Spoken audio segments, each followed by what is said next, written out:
37 центри за социјална работа во државава најдоцна за еден месец ќе добијат физичко обезбедување од лиценцирана компанија за таа дејност. Постапката за јавна набавка, која неодамна ја објави ресорното министерство, истекува неделава и со неа се бараат вкупно 60 обезбедувачи, најави заменик министерот за социјална политика, демографија и млади Ѓоко Велковски. Се бараат 60 лиценца, 60 лица да бидат ангажирани постојано од страна на компанијата која што ќе ги обезбедува токму нашите објекти. За 5 дена ќе имаме компанијата во евалуација, потоа и очекуваме договорот, така да за месец дена од денеска би имале финален договор со самата компанија која што ќе биде избрана. Ваквиот забрзан след на одлуките на Министерството доаѓа откако пред месец и половина во Прилепскиот центар за социјална работа службеничка беше застрелана со пиштол од страна на извесен корисник од кого и претходно добивала закани. Според директорот на центарот, кој самиот беше мета на напаѓачот во немилиот настан, а кој за среќа заврши без жртви, последиците кај сите вработени се уште силно се чувствуваат, па физичкото обезбедување на овие установи за жал се наметнува како нужност, вели тој.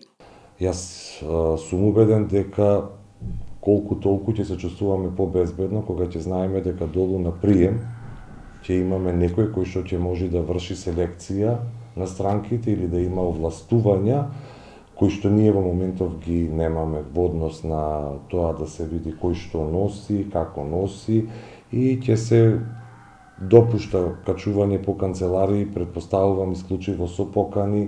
Дел од колегите, како што и претходно разговаравме со вас, користеа и подолго трајни боледувања по препорака на психијатар, психолог, матични лекари. Полека се консолидираме, веќе сме заедно. Инаку, вооружениот напад во Прилепскиот центар се случи на 23 март, пред крајот на работното време, кога во канцеларијата од директорот се одвивала вистинска заложничка драма. Во инцидентот полесно беше повредена 36 годишната социјална работничка Маѓа, која со пиштол ја застрела 50 годишниот прилепчанец А.Ј., најверојатно незадоволен од претходно изречените мерки на центарот при неговата бракоразводна парница. При тоа тој испукал дури 5 куршуми од оружјето за кое немал дозвола, а кај себе имал и нож.